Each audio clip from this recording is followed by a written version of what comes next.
Di dalam hutan lebat yang jauh dari peradaban manusia, seekor anjing liar bernama Rangga menemukan seorang bayi yang ditinggalkan di bawah pohon besar. Bayi itu menangis. Tubuhnya kotor, dan di sekelilingnya hanya ada jejak kaki manusia yang menjauh, seakan orang tuanya sengaja meninggalkannya. Rangga, seekor anjing hutan besar berwarna hitam dengan bulu tebal dan mata tajam, mendekati bayi itu dengan hati-hati. Naluri buasnya berkata bahwa ia bisa mengabaikannya, tetapi sesuatu di dalam dirinya berkata lain. Dengan lembut, ia menjilat bayi itu, menghangatkannya dengan tubuhnya. Hari demi hari berlalu, Rangga merawat bayi itu seperti anaknya sendiri. Ia berburu dan membawa makanan untuknya, mengajarinya cara bertahan hidup di hutan. Bayi itu, yang kemudian diberi nama Azura, tumbuh dengan cepat. Ia belajar memahami bahasa binatang, berlari di antara pepohonan, dan berburu seperti kawanan serigala. Ketika Azura beranjak remaja, ia mulai bertemu dengan makhluk lain di hutan. Ia menemukan seekor burung elang yang terluka di tepi sungai. Tanpa ragu, ia merawatnya sampai sayap burung itu sembuh. Burung itu, yang kemudian diberi nama Sora, menjadi sahabat barunya dan selalu terbang di atasnya, mengawasi dari langit. Tak lama setelah itu, Azura menemukan seekor ular besar berwarna emas yang terperangkap di dalam jaring akar. Alih-alih takut, Amara menolong ular itu dan memberinya nama Gara. Ular itu menjadi penjaganya, selalu melilit di tubuhnya saat ia tidur dan mengusir bahaya yang mendekat. Melihat hal ini, Rangga mulai merasa tersisih. Sejak kecil, Azura hanya memiliki dirinya. Ia yang mengajarkan Azura segala hal, yang melindunginya dari bahaya. Namun kini, Azura memiliki sahabat lain.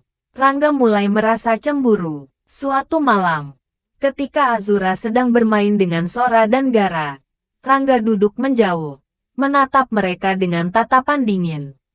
Ia merasa diabaikan. Hatinya dipenuhi oleh amarah yang tak ia mengerti. Hingga suatu hari, saat Azura sedang berburu, Rangga melihat kesempatan untuk menyingkirkan salah satu teman barunya. Ia menunggu saat yang tepat, dan ketika Sora turun ke tanah untuk minum di sungai, Rangga menerkamnya. Azura, yang mendengar jeritan Sora, berlari secepat mungkin. Ia tiba di tepi sungai dan melihat Rangga menekan tubuh Sora ke tanah dengan taringnya yang tajam. Mata Rangga yang biasanya penuh kasih sayang kini dipenuhi amarah dan rasa memiliki. "Kenapa kau menyerangnya, Rangga?" seru Azura. Matanya penuh kebingungan. Rangga menatap Amara dengan tajam. "Kau melupakan siapa yang pertama kali merawatmu. Kau membawa makhluk lain ke dalam hidupmu dan meninggalkanku." Azura terdiam. Ia tak pernah berpikir bahwa Rangga merasa seperti itu. Ia menganggap semua sahabatnya sama penting. Tetapi ia lupa bahwa Rangga memiliki perasaan. Sora, yang masih terkapar lemah, mengeluarkan suara lirih. Gara melingkar dengan marah, siap menyerang Rangga. Suasana menjadi tegang. Namun, Azura mengambil keputusan yang berbeda. Ia mendekati Rangga perlahan, lalu memeluknya. "Aku tidak pernah melupakanmu, Rangga. Kau adalah keluargaku. Kau adalah yang pertama kali menyelamatkanku. Tapi itu tidak berarti aku tidak boleh mencintai yang lain."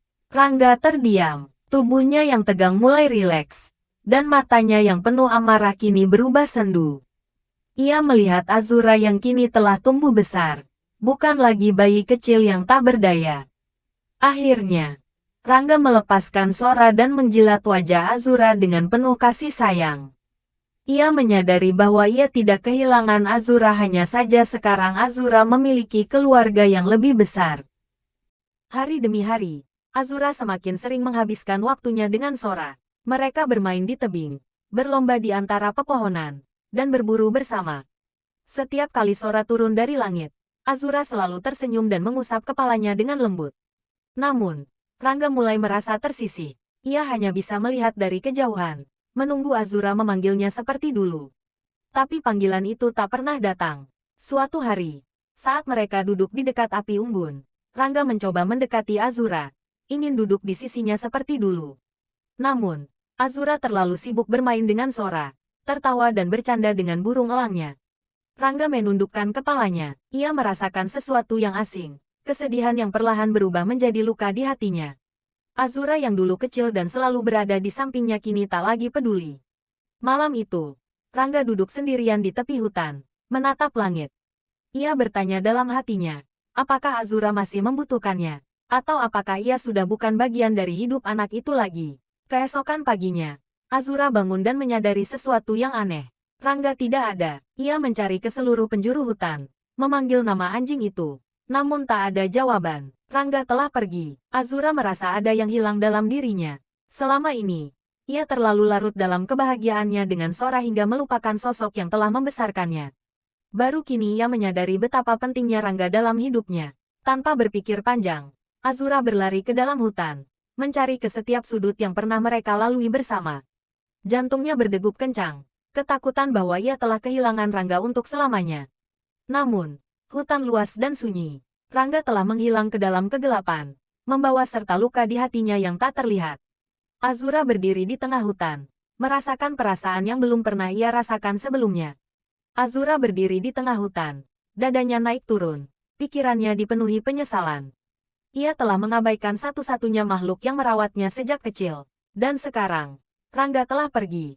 Tanpa ragu, Azura berlari ke dalam hutan, menerobos semak-semak, memanggil nama Rangga dengan suara yang penuh harap. Rangga, di mana kau? Aku minta maaf. Kembalilah. Namun, yang terdengar hanya suara angin dan kicauan burung. Sora, elang kesayangannya, terbang di atasnya, membantu mencari dari udara. Hari demi hari berlalu, Azura terus mencari, melintasi lembah, sungai, dan puncak bukit. Ia menemukan jejak kaki Rangga di tanah berlumpur, tetapi jejak itu semakin memudar seiring waktu. Sampai suatu hari, ia menemukan bekas darah di rerumputan. Jantungnya berdetak kencang, ia berlutut dan menyentuh tanah yang bernoda merah. Rangga, apakah kau terluka? Dengan napas tersengal, Azura mengikuti jejak darah itu hingga ke sebuah gua kecil di tepi sungai. Dari dalam, terdengar suara napas berat, lemah dan menyedihkan.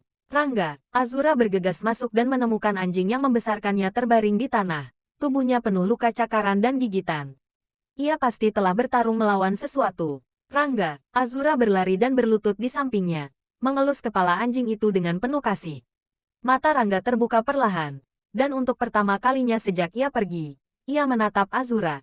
Ada kelelahan dalam sorot matanya, tetapi juga sesuatu yang lain, keraguan.